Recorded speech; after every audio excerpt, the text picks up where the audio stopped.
দেখছেন BNA news, সবার সাথে সবার পাশে। অকাল বর্ষণে 100 বিঘা জমির রবি শস্য জলের তলায়, মাথায় হাত চাষিদের। বসন্তের শুরুতে মধুর কোকিল যখন কুহুতান সুর নিয়ে উপস্থিত, আর সেই সময় ঘটল ছন্দপতন। আবহাওয়া দপ্তরের পূর্বাভাস অনুযায়ী রবিবার সন্ধ্যা থেকে দক্ষিণবঙ্গের জেলাগুলিতে শুরু হয়েছে মুষলধারে বৃষ্টি ও বজ্রপাত। আর এই আকস্মিক বৃষ্টিতে কেউ কেউ হয়তো খিচুড়ি আর ইলিশ মাছের ভাজা খেয়ে মনের সাথে বৃষ্টি উপভোগ করছেন। সেই সময় প্রবল বর্ষণে তীব্র ক্ষতি সাধন কৃষকদের। ব্যাপক ক্ষতিগ্রস্ত হয়েছেন উত্তর চব্বিশ পরগনার দেগঙ্গা আমডাঙ্গা ব্লকের কৃষকরা। দেগঙ্গাতে 100 বিঘা রবি শস্য জলের তলায়, ঠিক অনুরূপভাবে আমডাঙ্গা ব্লকের কয়েকশো বিঘা জমির ফসল জলের তলায়। এই মুহূর্তে কৃষকদের মাথায় হাত। মৌসুমে রবি শস্য যেমন পটল, সরিষা, গাজর, আলু, কড়াইশুঁটি, ধান সহ একাধিক ফসলই ক্ষতিগ্রস্ত হয়েছে। সব থেকে বেশি ক্ষতিগ্রস্ত হয়েছেন ভাগ চাষিরা। তারা কোনোভাবেই সরকারি সহযোগিতা পাবেন না বলে আক্ষেপ করেন সংবাদ মাধ্যমের কাছে। এইরূপ পরিস্থিতিতে আত্মহত্যা ছাড়া কোনো পথ নেই বলে এমনটি জানান তারা। বৃহস্পতিবার সকালে এই দৃশ্য দেখা গেল উত্তর চব্বিশ পরগনার দেগঙ্গার বেড়াচাপা 2 নম্বর গ্রাম পঞ্চায়েতের গিলেবাড়িয়া যাদবপুর এলাকায়।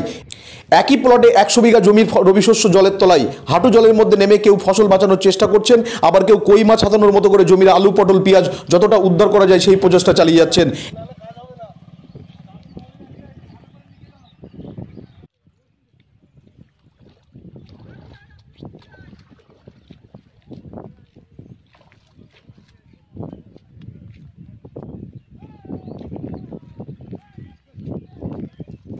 স্থানীয় ভাগ চাষি রফিকুল ইসলাম ও মনিরুল জমাদার জানান, আমাদের সব তো এই জলের তলায় চলে গেল।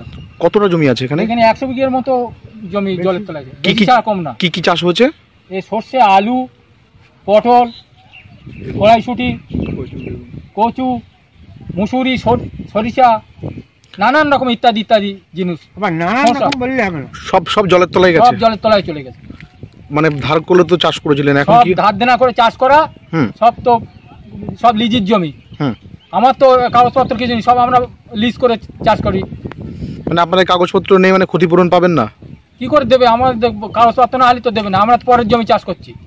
আচ্ছা আচ্ছা আচ্ছা, যারা নিজের জমি চাষ করতে তাদের উপায়। কি চাইছেন আপনারা? এখন আমাদের কিছু ড্যামেজ দিতে হবে, না তো আমরা তো আত্মহত্যা করতে হবে। এই পয়সা সব ধার দেনা করে চাষ করেছি। আমাদের তো এই বাড়িতে একদম মোটামুটি আলু, পটল, সর্ষে যা আছে সবই শেষ হয়ে গেছে, পানির তলায় চলে গেছে। সব পানির তলায়। এই মুহূর্তে কি আশঙ্কায় ভুগছেন আপনারা? আমাদের তো এখন মোটামুটি আশঙ্কা বলতে কি, এই তো জল তো টানবে কবে, এই মালই পাওয়া যাবে না এরকম।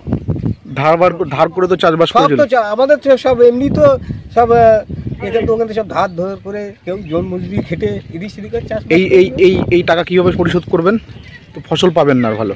আমরা ফসল না পেয়ে আমাদের এদের কি বিঘেতে আমরা দিন তো আমরা শোধ করতে পারবো না। দেখা যাচ্ছে হ্যাঁ, মরা ছাড়া আমাদের আর লাইন নেই। কি চাইছেন আপনারা? আমরা যদি সরকার যদি কিছু আমাদের করে উদ্ধার করে তাহলে আমরা বাঁচবো, নাই তো আমরা বাঁচবো না। তবে এই বিষয় নিয়ে দেগঙ্গা সহ কৃষি দপ্তর সূত্রে জানা যায়, চাষি বা ভাগ চাষিরা ক্ষতি সাধনের উপযুক্ত কাগজপত্র নিয়ে আমাদের দপ্তরে জানালে বিষয়টি খতিয়ে দেখে কৃষকদের ক্ষতিপূরণের ব্যবস্থা করা হবে। অনুরূপভাবে একই অবস্থা উত্তর চব্বিশ পরগনার আমডাঙ্গা ব্লকে। আমডাঙ্গা ব্লকের বিভিন্ন পঞ্চায়েতের কৃষকরা ক্ষতিগ্রস্ত হয়েছেন। জল জমে বিশেষ করে গাজর, পেঁয়াজ, ঢেঁড়স, সরিষা সহ মরশুমের সবজি ও বোরো ধানের প্রচুর ক্ষতি হয়েছে। চণ্ডীগড় পঞ্চায়েতের শিকরা এলাকায় গিয়ে দেখা যায় ঘরে ঘরে হাহাকার। এখানে গাজর, পেঁয়াজ খুব উন্নত মানের, খেতে জল জমে সব শেষ। অবিলম্বে সরকারি সহযোগিতা না পেলে কি করে মহাজনের দেনা শোধ করবেন তা নিয়ে চিন্তায় তারা। এখানকার বেশিরভাগ চাষিরা জমি লিজ নিয়ে চাষ করেন। তাদের দাবি, সরকারি সাহায্য না পেলে আত্মহত্যা ছাড়া কোনো পথ নেই। এই সময়ে বৃষ্টিতে তারা জীবদ্দশায় কখনো দেখেনি বলে জানিয়েছেন। বৃষ্টিতে আছে গাজর আর পেঁয়াজের ব্যাপক ক্ষতি হয়েছে। মানে ক্ষতি, মানে জমি তো সব আছে লিজ নিয়ে জমি চাষ করা, মানে সবাই প্রতিটা চাষি ভাগ চাষি প্রচুর টাকা খরচ করে আছে, চাষ করেছে। চাষের ওপর দিয়ে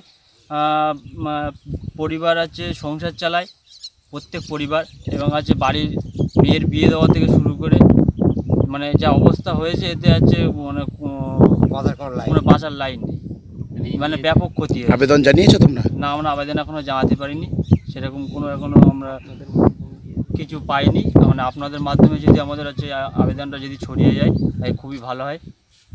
আর এ তো প্রচুর টাকা খরচ, এখনও তো চাষি একটা টাকা আছে ঘরে তুলতে পারিনি। এই জল রয়েছে জমে, খেতে সব নষ্ট হয়ে যাবে। একটা মাল বাড়ি নিয়ে যেতে পারবে না। এই সময় কখনো বৃষ্টি হয়? কোনো সময় আমার লাইফে তো আমি কোনো সময় দেখিনি। মানে বাপ চাচাদের মুখে শুনেছি যে এরকম আছে এই সিজনে, এই কার্তিক সিজনে কোনো সময় এরকম ক্ষতি আমরা দেখি। এই গাজরের তো খুব নাম, গাজর পেঁয়াজ এখানকার। হ্যাঁ, ব্যাপক নাম, ব্যাপক ফলনও হয়। এটা দিয়েই তোমরা আশায় থাকো? হ্যাঁ, আমরা আমাদের এই নিয়ে জীবিকা নির্ভর।